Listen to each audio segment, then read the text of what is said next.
자, 오늘 예배 오신 여러분들, 그리고 영상에 접속해서 함께 예배하는 모든 가정, 어디서나 우리 하나님이 함께 하시기를 간절히 소망합니다. 우선 팩트 체크를 좀 하고 지나가 보려고 합니다. 이 코로나 실시간 현황판이라고 하는 게 있어요. 실시간으로 확진자가 몇 명, 사망자가 몇 명, 또 몇 명이 검사 중 이런 것들이 있는데요. 거기 보면 1134명이 현재 우리나라 확진자입니다. 그리고 사망자가 50명, 그리고 격리 해제가 되신 분이 130명. 지금 현재 검사 중인 사람이 19,376명입니다. 전 세계적으로 보면 지금 10만 명이 넘는 사람이 확진자인데요. 그 중에 사망자가 3,602명. 그러니까 치사율로 따지면 3.39%. 10명 중에 3명 반이 죽는다는 거죠. 근데 우리나라의 치사율은 0.7% 정도밖에 안 됩니다.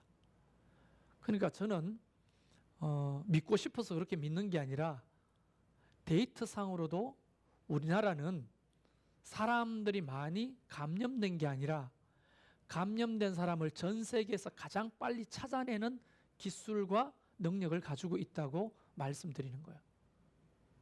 그러니까 지금 가까운 일본이나 미국 또는 선진국들도 이 한국만큼 빠르게 진단하고 빠르게 감염자를 찾아내는 능력이 지금 현재로서는 없습니다.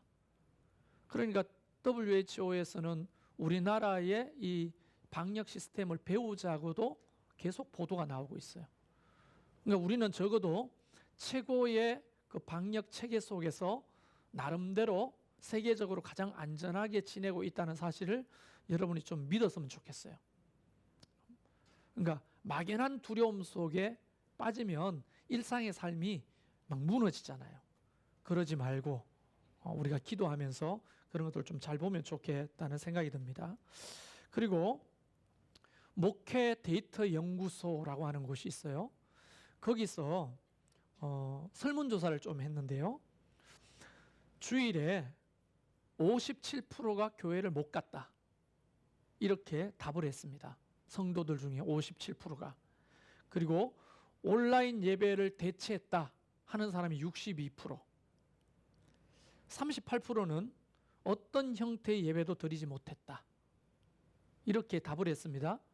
이걸 분석해보면 만약에 그리스도인이 100명 있으면 100명 중에 74명은 교회에서 예배하든지 온라인으로 가정에서 예배하든지 예배를 드렸고 26명은 예배를 못 드렸다 이겁니다. 4분의 1이 예배를 안 드렸거나 못 드렸거나 포기했거나 했다는 거죠. 가정 예배 그리고 영상 예배 드리는 분들 그리고 오늘 이곳에 나와 예배를 드리는 분들 우리가 가만히 생각해 봐야 되는 것은 만약에 우리가 예배를 모이지 않고 가정에서 또는 다른 곳에서 영상으로 온라인으로 예배 드리는 그 동기가 개인의 편안함과 안위를 위해서 드린다면 그것은 결코 바람직한 동기가 아니라는 거예요. 우리는 국가와 또는 지역과 공동체의 안전을 위해서 기꺼이 이 불편함을 감수한다라고 하는 생각으로 온라인 예배를 드리고 가정에서 예배 드려야 그것이 옳은 거지. 지 살라고 마스크를 하는 게 아니라 교회는 남한테 피해를 주지 않기 위해서 마스크를 해야 되는 거예요. 우리는 동기 자체가 세상 사람들과 달라야 된다는 거예요. 여러분 동의하십니까? 물론 우리도 살아야죠. 그거 왜 모르겠습니까? 그러나 그리스도인의 동기는 사랑이어야 되잖아요. 예수 그리스도의 완전한 동기가 사랑이듯이 남 살리려고 우리가 마스크 해야죠. 남 살리기 위해서 예배를 잠깐 포기하고 가정 예배를 드리는 거죠. 그런데 우리의 마음에 내 살라고, 나만 편하려고 가정 예배를 드리고 온라인 예배를 드린다면 그것은 결코 옳은 동기가 아님을 여러분이 분명히 인식해야 된다는 겁니다. 초대교회를 생각해 보십시오. 그들은 가정에서 예배를 드렸습니다. 집단으로 모여서 예배할 공간이 없었어요. 그러나 핍박은 지금보다 훨씬 더 심했죠. 그런데도 그들은 지하 땅굴을 파고 기어 들어가 카타콤이라고 하는 데서 목숨을 걸고 예배를 드렸고, 지금도 북한의 지하교회와 이슬람권의 교회들은 목숨을 걸고 예배를 드립니다. 일제시대 때나 6.25 때도 예배를 포기하지 않고 불타 지붕이 날아간 그 예배당에 모여서 울면서 예배했던 우리 믿음의 선배들을 생각해야 돼요.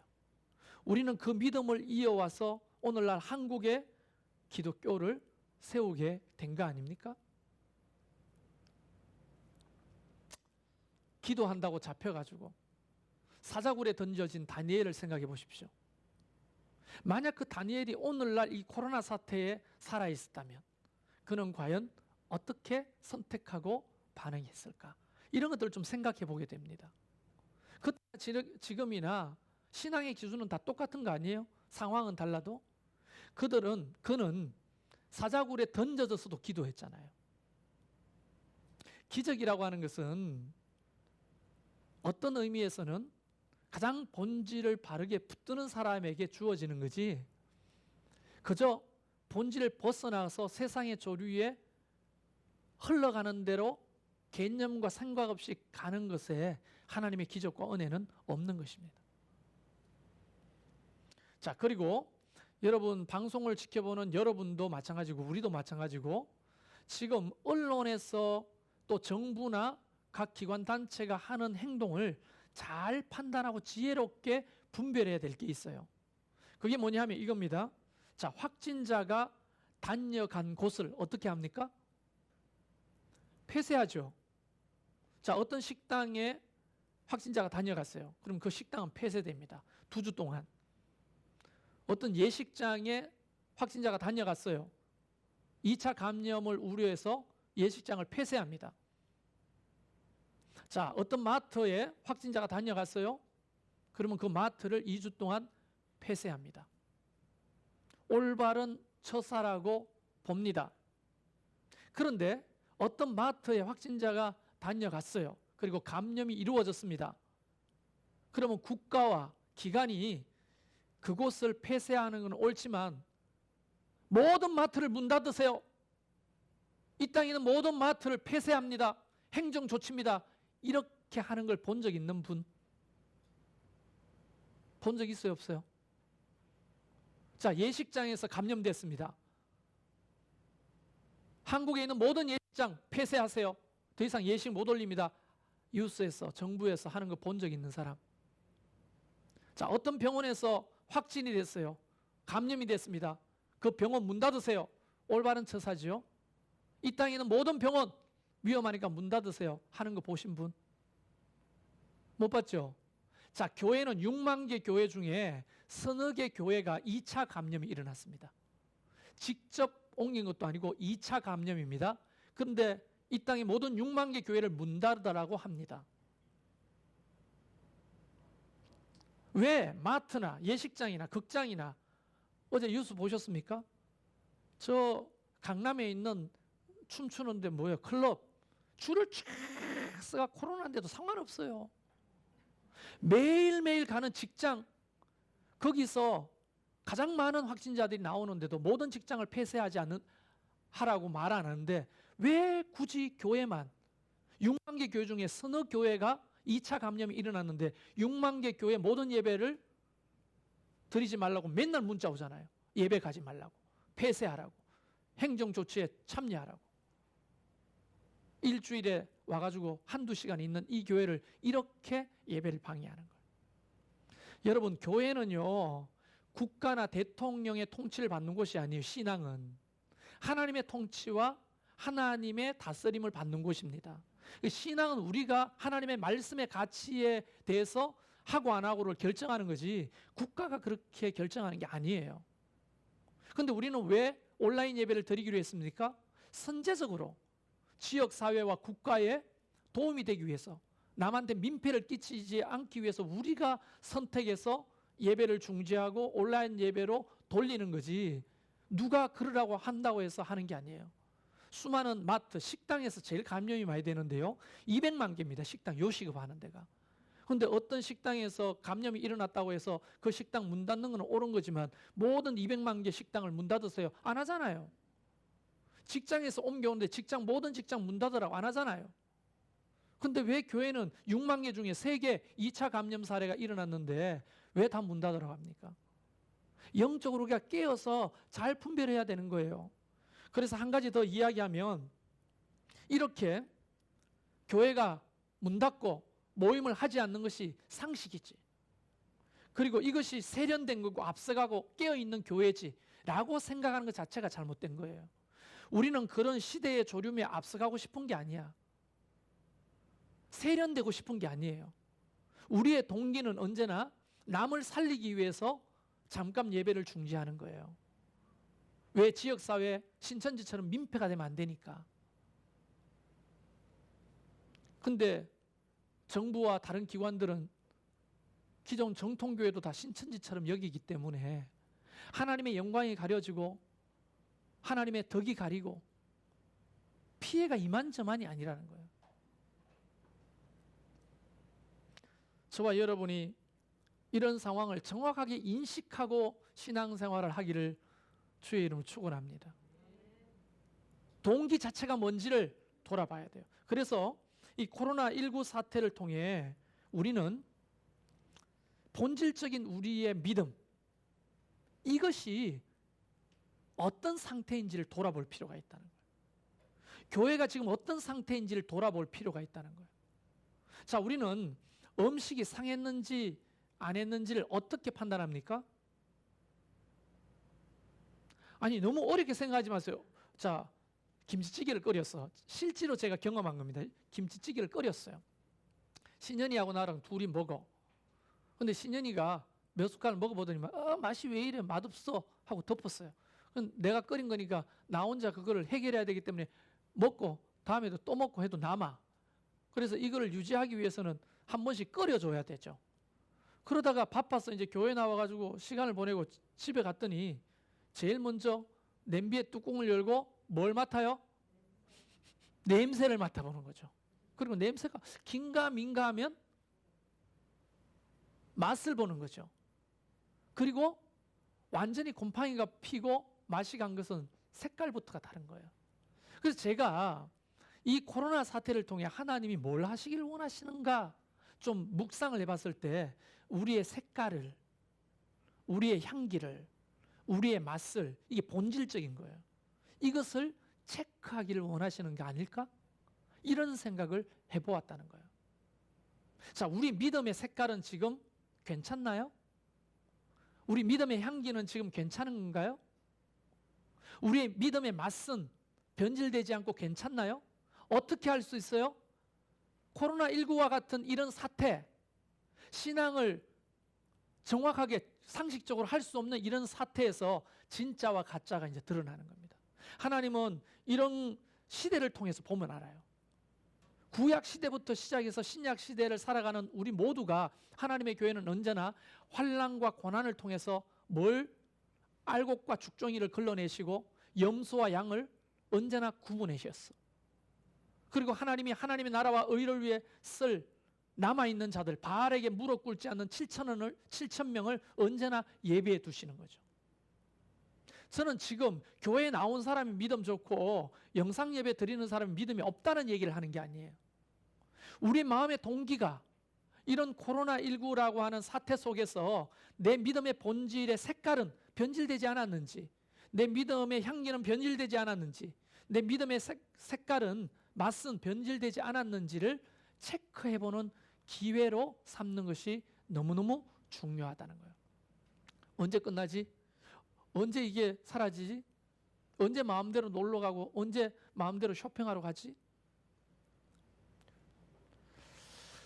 여러분 마음속에 언제 우리는 마음껏 목장 예배를 드리고 마음껏 예배하고 마음껏 기도하지? 이런 소원함이, 사모함이 좀 생기길 바라요. 아까 전에 우리 최강식 목자 딸내미 예림이한테 물었어요. 너 학교 가고 싶지? 예, 학교 가고 싶어요. 학생이 학교 가고 싶다는 얘기를 한다는 게 기적 아닙니까 이거? 교인들한테 물어봤어요. 예배당에 못 오는 교인들한테 교회 가고 싶죠? 예림이처럼 예, 학교 가고 싶어요 하는 것처럼 정말 교회 가고 싶어요 하는 사람들이 넘치기를 바라요. 할렐루야.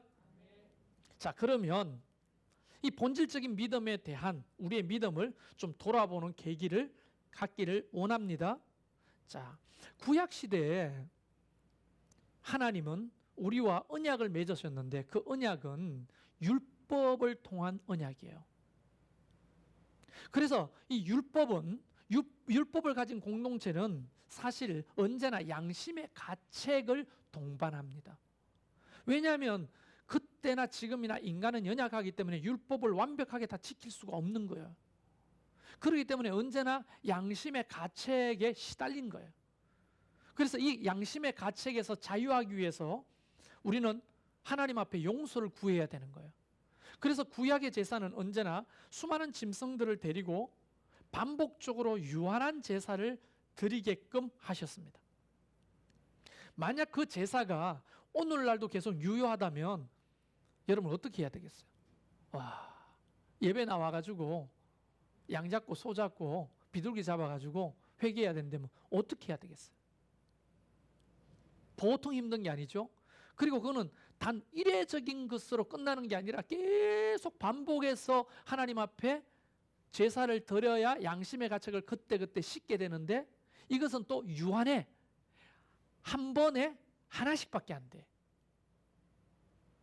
그런데 하나님은 이 옛 언약을 파기하시고 새 언약을 세우십니다. 이게 히브리서 8장에 쫙 이야기가 돼 있어요. 언제 시간 나시면 집에 가서 읽어보시면 좋겠습니다. 그게 뭐냐면 이겁니다. 어린 양 예수를 하나님이 새 언약의 제물로 바치는 거예요. 인류의 모든 죄와 우리의 모든 허물을 위하여 그는 대신 우리의 허물을 뒤집어 쓰고 대신 벌받아 제사의 희생양이 되는 거예요. 그래서 그가 단번에 죽으심으로 자기 몸을 드림으로 우리는 하나님 앞에 영원한 뭐가 하나님의 용서의 길이 열리게 된 거죠. 옛날 옛 언약과 새 언약은 완전히 다른 방식이라는 거예요.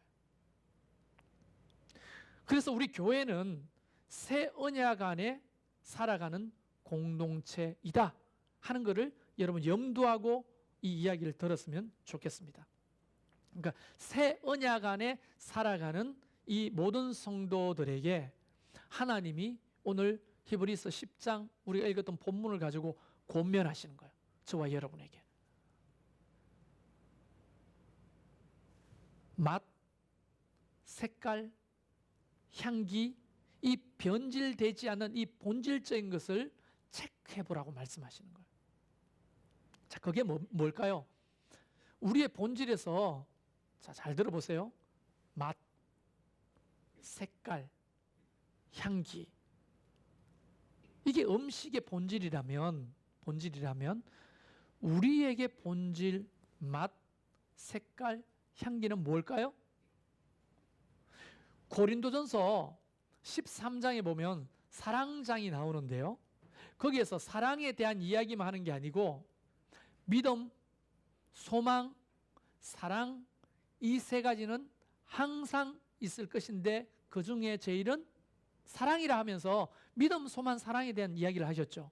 그래서 교회 안에서 뭐 퀴즈 대회, 찬양 대회 뭐 이런 거 하면 꼭 상 이름도 사랑상, 소망상, 믿음상 이렇게 하죠. 그리고 또 주일학교 반 이름도 믿음반, 소망반, 사랑반 이런 거 많이 하죠. 교회 안에서는 믿음, 소망, 사랑 이 세 가지를 굉장히 많은 곳에서 사용하고 강조하게 됩니다. 왜 그렇게 많이 사용하고 강조하냐면 중요하기 때문인 거예요. 그리고 또 그것이 본질이기 때문에 그런 겁니다. 그러니까 이렇게 보면 어떨까? 믿음을 잃는 것은 맛을 잃는 거예요. 소망을 잃는 것은 소망을 잃는 것은 빛깔을 잃는 거예요. 색깔을. 사랑을 잃는 것은 향기를 잃는 것이다. 자, 그러면 한번 봅시다. 하나님이 오늘 본문에서 뭐라고 얘기하셨는지. 먼저 하나님에 대한 온전한 믿음이 지켜질 것을 강조하고 계시는데요. 그러므로 형제들아, 우리가 예수의 피를 힘입어 성소에 들어갈 담력을 얻었나니 그 길은 우리를 위하여 휘장 가운데 열어놓으신 새로운 산 길이요, 휘장은 곧 그의 육체니라. 곧 하나님이 집 다스리는 큰 제사장이 계심에 우리가 마음의 뿌림을 받아 악한 양심으로부터 벗어나고 몸은 맑은 물로 씻음을 받았으니 참 마음과 뭐로? 온전한 믿음으로 하나님께 나아가자. 이렇게 돼 있죠. 짐승의 유한한 피 희생으로 된 것이 아니고 하나님 자신이신 예수 그리스도의 피로 우리를 정결케 하셨기 때문에 성소에 들어갈 담력을 얻었다는 거예요. 하나님 앞에 나갈 담력을. 그러니까 우리의 하는 꼬라지를 보면 그걸 가지고는 하나님 앞에 나갈 수 있어요, 없어요? 못 나가죠. 그러나 예수의 피로 우리는 담력을 얻어 하나님 앞으로 나아가는 믿음을 가져야 된다는 거예요. 그 믿음이 있어야 되는데 그것이 새로운 살 길이고 그것이 굉장히 중요한 믿음이라는 거예요. 자, 그러면 이 코로나19 사태 속에서 우리는 이런 담력을 가지고 하나님 앞에 나가고자 하는 믿음이 잘 유지되고 있는지 돌아볼 필요가 있겠죠. 지금 믿음은 맛이라고 했죠. 우리가 시쳇말로 이러잖아요. 저 사람 맛이 갔어. 이 코로나19 때 믿음의 맛이 가버리면 안 된다는 거예요. 하나님께 나아가는 믿음, 그것도 담력을 가지고 하나님께 나아가는 믿음이 더 일어나야죠. 아니, 예림이도 학교 가고 싶다는데 예수 그리스도를 믿는 사람이 하나님께 나아가고 싶은 열망이 생겨야죠. 옳거니 잘 됐다. 이제 놀 때다, 쉴 때다. 기도도 쉴 때고 예배도 쉴 때다. 그리고 만약에 우리가 이런 것들을 이유 삼아 게으름 가운데로 나가서 하나님께 계속 멀어진다면 이것 또한 습관이 되고 말 거라는 거예요. 뒤에 이야기가 나오지만 습관이 무서운 거거든요.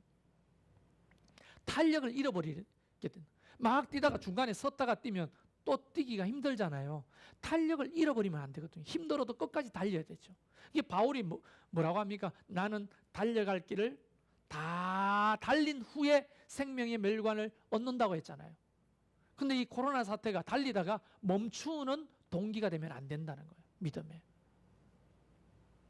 그러니까 이제 예배 안 나오고 모임을 안 해도 당연한 그 교회가 중지한다고 했으니까 우리는 이제 누가 뭐라 하는 것도 없고 정죄감도 안 생겨.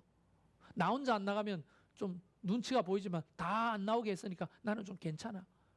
이거 자체가 벌써 잘못된 거예요. 우리는 이럴수록 온전한 믿음을 가지고 하나님께 더 나아가자고 성경은 우리에게 권면하고 계시는 거예요. 두 번째는 뭐에 대한 이야기일까요? 자, 믿음에 대한 얘기를 했어요. 뭐가 남았어요? 소망이 남았죠. 자, 23절 보세요. 또 약속하신 이는 미쁘시니 우리가 믿는 도리의 소망을 움직이지 말며 굳게 잡고. 소망에 대한 이야기가 나오죠. 예수 그리스도를 통해 우리가 구원을 얻었어. 이제 하나님의 자녀가 될 뿐 아니라 천국의 시민이 된 소망을 가지고 사는 거예요. 이 소망이 없으면 뭐가 어떻게 되냐면 본질적으로는 사망이 두려워요. 무서워요. 우리 집사람이나 예보원이가 하나님 이제 부름을 받고 갔잖아요. 그 이후에 저 안에 드는 굉장히 중요한 변화 중에 하나는 뭐냐면 천국 소망이 더 정복됐어. 그래서 코로나 걸려가 혹시 내가 그 사망자 중에 포함되더라도 어때 나도 하나님 나라 가는 거 아니야? 그게 꿈에 그리고 그렇게 소망했던 하나님 품으로 내가 가는 거 아니야? 라고 소망이 막 넘치는 거예요. 별로 죽는 게 두렵지 않고 겁나지 않는다는 거예요. 집도 못 사보고 해외여행도 다 못 가보고 내가 하고 싶은 것도 다 못 해보고 축내 아이고 억울해라 이런 생각이 자꾸 줄고 천국에 대한 소망, 하나님 나라에 대한 소망이 자꾸 커지는 거예요. 그런데 믿음이 쪼그라들고 없을수록 우리는 이 땅을 더 사모하게 되죠. 근데 성경은 뭐라고 말합니까? 땅의 것을 생각하지 말라. 근데 우리는 더 땅의 것을, 여러분 코로나 안 걸리는 이유가 뭐예요? 안 걸리고자 하는 이유가 뭐냐고. 죽을까 봐 겁나요? 자, 죽을까 봐 겁나죠? 아니, 나도 겁나지. 왜 겁이 안 나겠어? 앞으로 짱짱한데 살 날이. 응? 겁나죠. 왜 겁이 안 나겠어? 그리고 남한테 피해 줄까 봐도 겁나죠. 왜 겁이 안 나겠어요? 그런데 가만 동기를 찾아보면 내가 하고 싶은 거, 갖고 싶은 거, 가고 싶은 거, 먹고 싶은 거, 못 해본 것에 대한 두려움도 있는 거예요. 천국에 대한 소망이 아니라 세상에 대한 소망이 더 큰 거예요. 그래서 어떤 의미에서 보면 우리 개인의 비전과 꿈, 이것보다 하나님 나라에 대한 소망이 더 커야 되는데 우리는 이게 반대야. 하나님의 나라의 비전은 이 뒤져서 겨우 찾아, 여기 있냐고 이런 거 찾아야 되고, 세상의 꿈과 비전은 너무 큰 거예요. 하고 싶은 거, 갖고 싶은 거, 이루고 싶은 게 너무 큰 거야. 만약 그것이 하나님 나라와 의를 위한 꿈과 비전이라면 괜찮지만, 그렇지 않는다면 우리의 소망, 다시 말하면 색깔을 잃어버리는 거예요. 변질되는 거예요. 변질. 그래서 이 소망을, 믿음의 도리의 소망을 잘 붙드는 게 중요하다. 세 번째는 뭐였습니까? 24절부터 25절 보면 서로 돌아보아 사랑과 선행을 격려하며, 성도들에 대한 사랑을 놓지 말라는 거예요. 여러분, 코로나19는 무엇을 가능하게 합니까?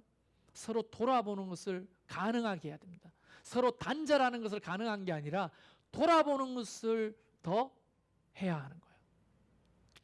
뭐 삶의 방식이 많이 바뀌었죠. 애들하고 너무 밀착해 붙어 있게 되고, 그 다음에 또 남편과 아내가 경계선이 허물어서 빵 너무 붙어 있게 되고, 그건 참 좋은 것 같아요. 그런데 어떤 상황에 보면 우리는 그리스도 예수 안에서 한 자녀고 하나님의 가족인데 서로를 돌아보는 거 하고 계신가요? 기본적인 사랑의 행동은 바로 문안과 기도 아니겠습니까? 나중에 이야기하겠습니다만은, 서로 돌아보아 사랑과 선행을 격려하라고 말하는, 많은 사람들 중에 믿음의 가정들에게 더 하라고 말씀하시잖아요. 성경은. 제가 어제 교인들한테 쭉 전화를 돌렸습니다. 돌렸더니 특히 이제 연세 드시고 혼자 계시는 우리 정수희 집사님 전화번호를 모르겠네. 전화를 하려고 암만 찾아도 전화번호가 없어. 오늘 꼭 전화번호를 알려주고 갔어요. 먼저 전화 오신 분도 계시고 내가 전화한 사람도 있고. 그런데 이렇게 전화를 해보면 다들 이제 좋아하시죠. 근데 항상 이렇게 말하는 거예요. 제가 먼저 전화해야 되는데. 여러분, 우리가 기본적으로 이 코로나 사태에 다 위험한 상황에 있다 하면 우리 성도들끼리 서로 염려해야 될 거 아니에요. 잘 지내는지 돌아보고, 괜찮은지 돌아보고, 물어보고, 목자가 목원들한테 돌아보고, 또 목사는 목자들한테 돌아보고. 그런 사랑이 식어버리면 우리의 향기가 이상한 거예요. 냄새가 이상하게 돼요. 자, 이렇게 하나님은 이 본질 세계를 이런 사태 속에서 변질되지 않도록 붙들라는 겁니다. 하나님께 나아가는 믿음, 구원에 대한 소망, 성도들에 대한 사랑, 이 세 가지가 변질되고 있는지 아닌지를 잘 보라는 거예요. 어때요? 영상 드리는 여러분이나 오늘 예배에 나오신 여러분들은 별 문제가 없으십니까? 이 코로나 사태가 도리어 이런 맛과 색깔과 향기를 변질시키는 환경이 되어버린다면 우리의 믿음은 위기를 맞이하게 될 거예요. 그러나 이럴수록 더 하나님께 나가는 믿음, 이럴수록 더 천국에 대한 소망, 이럴수록 더 돌아보는 사랑이 있을 때 우리는 우리 믿음을 이 상황에서 잘 지키는 거다. 그러면 그렇게 믿는 성도들이 해야 될 5가지의 행동 강령이 여기에 숨어 있어요. 짧게만 소개하고 넘어가려고 합니다. 22절에 보면 믿음으로 하나님께 나아가는 것. 아까 말했죠? 믿음으로 하나님께 나아가는 구체적인 게 어떤 거? 예배를 사모하는 마음, 하나님께 더 나아가 기도하는 마음, 성전을 사모하는 마음, 이런 것들이 있어야죠. 자, 목자, 목녀, 지도자들이죠. 그리고 성도들에게 이야기합니다. 먼저는 지도자들이 들어야 돼요.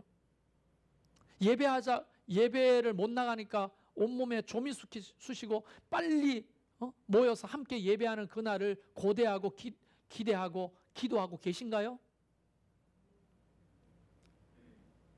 이런 기회에 더 하나님께 나가기 위해서 개인적인 기도 생활을 더 하고 계신가요? 만민이 기도하는 이곳에, 사람들 왕래가 끊어진 이곳에 이주는 없는지, 문제는 없는지, 뭐 요즘은 날씨가 괜찮아서 얼지는 않았는지, 먼지가 쌓이진 않았는지, 여러분 돌아본다고 코로나가 걸립니까? 안 걸리죠. 아예 발길을 끄는 목자, 목녀, 목부들, 저는 굉장히 문제가 있다고 보는 거예요. 신앙에. 하나님이 세우신 교회를 돌아보는 것은 우리의 몫이죠. 우리가 놓치고 어제도 봤더니 갑자기 천막에 물이 차가 막 천막이 이렇게 삐뚤어졌어. 그거 최대성 목사님하고 그걸 막 물을 드러내려고 애를 썼어요. 안 그러면 지나면 저는 또 무너질 뻔했어. 그런 것들을 돌아보는 사람이 목사여야 됩니까? 집사여야 됩니까?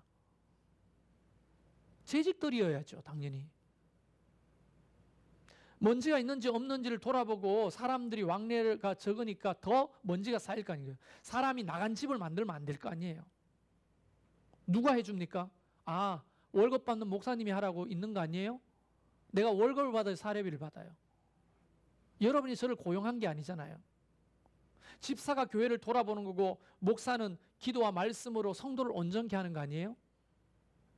이런 것들이 하나님 앞에 나아가는 기본적인 상식이 돼야 되는 거예요. 아예 코로나 이후 발 딱 끊는 목자, 목녀, 목부들은 문제가 있는 거예요, 신앙에. 특별한 사연이 있는 거 외에.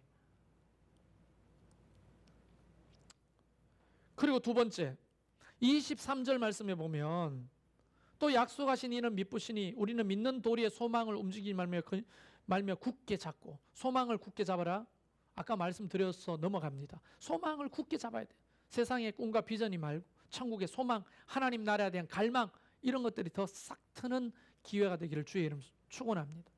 셋째, 24절 서로 돌아보라. 코로나19 속에서 무난하고 서로 기도하는 것. 그 중에서 서로 돌아보는 것 중에서 만나서 돌아보는 거 서로 부담이잖아요. 옮길 수도 있으니까. 누가 꼭 그렇게 돌아봅니까? 요즘 얼마나 SNS가 좋아요. 톡으로라도 잘 지내냐, 전화로라도 잘 지내냐. 제가 그랬어요. 최대성 목사님 이사하는 날 누구라도 와가지고 들다 보고 전화라도 해가지고 전화 잘 했냐고 해야 될 거 아니에요. 김윤기 장로님 혼자 전화 왔더라고. 이사 잘 하셨냐고. 여러분, 우리가 서로 돌아본다는 것은 아주 단순한 거예요. 잠깐만 하면 되는 일이에요. 근데 마음이 없으니까 안 되는 거지.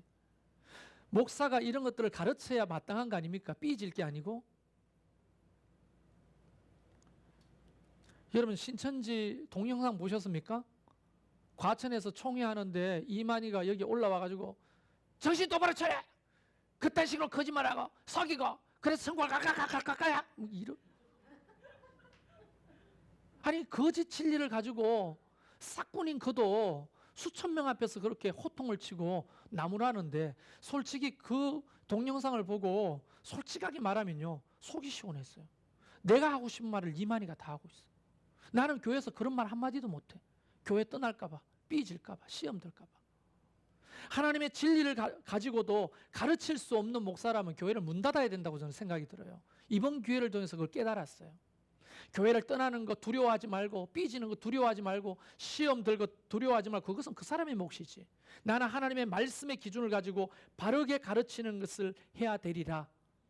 아니, 저런 거짓 싹군도 저렇게 호통을 치고 가르치려고 하는데 왜 살아계신 하나님의 말씀을 붙들고 진리를 붙들고도 성도들을 가르칠 수 없는 겁니까? 그런 거에 대해서 굉장히 자괴심이 느껴졌어요. 여러분 서로 돌아보세요. 전화도 좀 하시고 함께 모이기를 패하지 말라. 한두 주 모이지 않으면 이게 모이지 않는 것이 습관이 되면 안 된다는 거예요. 더 사모하고 예배를 더 사모하고 모이는 습관을 잃지 않도록 기도하고 혼자라도 교회 나와보고 돌아보고 먼지라도 한번 훔치고 이런 마음이 필요한 거 아닙니까? 신천지를 보면 그 거짓말을 붙들고도 저렇게 해요. 그 충성과 헌신이 어마어마하잖아요. 우리는 살아계신 하나님 앞에 참된 진리이신 예수 그리스도를 믿는데도 불구하고 헌신과 충성을 잘 돌아볼 수가 없어요. 모이는 것을 그렇게 열심히 하는 것을 다 돌아볼 수가 없는 거예요. 함께 모이는 걸 패하는 것을 습관 들이지 않도록 우리가 깨어있기를 바랍니다. 그리고 이것을 25절에 보면 서로 권하자고 했어요. 여러분, 오직 권하여 그날이 가까운 볼수록 더욱 그리하자. 이 모든 것들을 권면하고 격려하고 가르치고 이끌어야 하는 겁니다. 목자, 목녀, 목부들이 먼저 해야 되고요. 여러분, 많은 교회들이 오늘 온라인 예배를 드려요. 큰 교회들이 장로들까지 안 나오는 게 아닙니다. 장로들은 다 나와가지고 앉아가지고 목사님과 함께 온라인 예배를 드려요. 온라인 예배를 드리는 게 아니라 예배당에서 예배를 드려요. 중직자들이 예배를 안 나오는 게 아니라 믿음이 연약하고 신천지하고 똑같게 생각하는 그 가족들이 있는 경우 그렇게 온라인 예배를 드리는 거지 중직자들이 어떻게 예배를 포기합니까? 그리고 우리 교회는 작아가지고 통제가 가능하잖아요. 서로 손 만지고 인사하지 마십시오. 다 마스크 쓰고 예배하십시오. 들어올 때 나갈 때 다 닦으세요. 식사도 안 하잖아요. 그러면 장로격인 우리 목자, 목녀, 목부들이 뭐 애들 때문에 다 못 나온다면 한 명이라도 나와 앉아가지고 예배는 어떻게 드리는지 괜찮은지 이런 걸 봐야 그것이 옳다고 저는 생각해요. 지도자들하고 일반 평신도들하고 똑같은 기준이 아니라는 말씀입니다. 그래서 다음에 코로나보다 더 무서운 전염병이 오면 습관이 돼가지고 계속 교회 문 닫아야 돼요. 주님이 말씀하신 마지막 때에 믿음 있는 자를 내가 보겠느냐. 갈수록 환난은 더 많아지고 난리와 난리 소문이 더 많아집니다. 말세가 될수록 우리는 예배 드리는 거, 믿음을 지키는 게 더 힘든 시기를 살아갈 거예요. 그럴 때마다 이것이 습관이 되고 이것이 예가 돼가지고 지난번에도 그랬잖아요. 이번에도 그래요. 그렇게 되지 않기를 주의 이름으로 축원합니다. 교회는 지혜롭게 처신하고 판단할 거예요. 그러나 우리 신앙은 세상의 조류를 따라가지 않기를 바라요. 그게 믿음입니다. 할렐루야. 주님 없이 살 수 없잖아요. 우리가 그 믿음을 가지고 찬양합시다.